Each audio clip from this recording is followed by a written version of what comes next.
Giro Quaresmal. A caminho da Páscoa. Dia 17.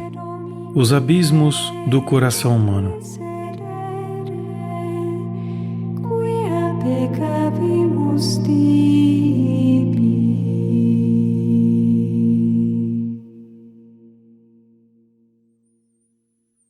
Os textos bíblicos de hoje confrontam-nos de maneira muito concreta com os abismos do coração humano e com a maldade que pode brotar dele. Na primeira leitura, ouvimos uma parte da história de José e seus irmãos. Estes perceberam que seu pai, Jacó, amava José mais do que a seus outros filhos. Foi ele quem informou Jacó sobre as maldades que seus irmãos cometiam enquanto pastoreavam as ovelhas. Estes chegaram a odiá-lo a tal ponto que não conseguiam sequer cumprimentá-lo. Seus corações obscureceram-se cada vez mais, e quando José lhes contou inocentemente 2 sonhos proféticos que sugeriam que um dia todos eles se inclinariam diante dele, sua inveja cresceu ainda mais. Quando se lhes apresentou uma oportunidade propícia, decidiram matá-lo. Apenas Rúben, o irmão mais velho, quis salvá-lo e devolvê-lo ao pai. Conseguiu convencê-los de que, em vez de derramar seu sangue, o lançasse em um poço vazio. Na meditação de ontem, baseando-nos na leitura do profeta Jeremias, já tínhamos refletido sobre o quão tortuoso é o nosso coração e recordado a afirmação do Senhor de que todo o mal sai do coração do homem. Hoje apresenta-se-nos o exemplo concreto da família de Jacó. Seus filhos sequer hesitaram em derramar o sangue do seu próprio irmão. De fato, o fratricídio remonta a Caim e Abel e repete-se sucessivamente ao longo da história humana. Não é que o homem apenas odeie seus inimigos, mas seu coração pode estar tão corrompido que queira fazer mal ao seu próprio irmão. E com isto, referimos-nos às pessoas que lhes são especialmente próximas. Todas estas reflexões ganham uma atualidade particular quando vemos como tantas pessoas, sem o terem desejado nem estarem de acordo, de repente se veem envolvidas em operações bélicas e têm de morrer. Nem sequer em uma sociedade supostamente civilizada se extinguiram as guerras, com o incomensurável sofrimento que acarretam. Devido aos avanços tecnológicos, podem inclusive incendiar toda a terra. Portanto, o mal deve ser erradicado pela raiz, ou seja, o coração humano precisa ser transformado. Senão, continuará sucumbindo às suas más inclinações. Vemo-lo nos irmãos de José.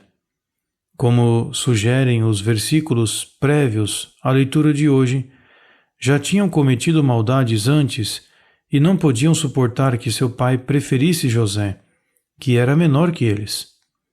A inveja que degenerou em ódio obscureceu seus corações. Em vez de contrariar tais sentimentos, deixaram-se levar por suas más inclinações a ponto de planejar o assassinato de seu irmão. Quantas vezes acontece assim? Quantas vezes o estopim dos maus atos são o ciúme, a inveja, a avareza, a ambição de poder e todas as maldades que, como assinala Jesus, brotam do nosso coração. Os vícios desenfreados e não superados.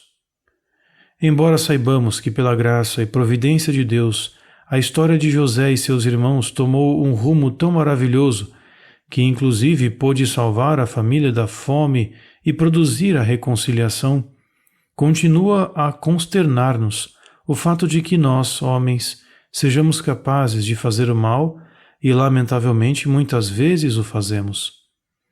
Se olharmos para o Evangelho de hoje, no qual Jesus relata a parábola dos vinhateiros homicidas, voltamos a encontrar-nos com a maldade em ação, manifestada nas inclinações más e desenfreadas do coração. Entendemos a que o Senhor se refere através da parábola. Deus confia-nos a sua vinha para que produza frutos que perdurem para a vida eterna. No entanto, aqueles a quem a arrendou começaram a agir como se fossem os proprietários, e não simples lavradores. Quando chegou o tempo da colheita, o dono da vinha enviou mensageiros para que recolhessem os frutos, mas eles os maltrataram e mataram. Fizeram o mesmo com os mensageiros seguintes e, finalmente, também com o filho, ou seja, o herdeiro da propriedade. O Evangelho termina assinalando que, ao ouvirem os príncipes dos sacerdotes e os fariseus as suas parábolas, compreenderam que se referia a eles, e, embora quisessem prendê-lo, tiveram medo da multidão, porque o tinham por profeta. Sabemos como continuou a história, e até o dia de hoje, deploramos profundamente como trataram o Filho de Deus quando veio à sua propriedade. Como a conversão do coração é tão importante, gostaria de dedicar as meditações dos próximos dias a uma pequena série sobre este tema, dentro do nosso itinerário quaresmal.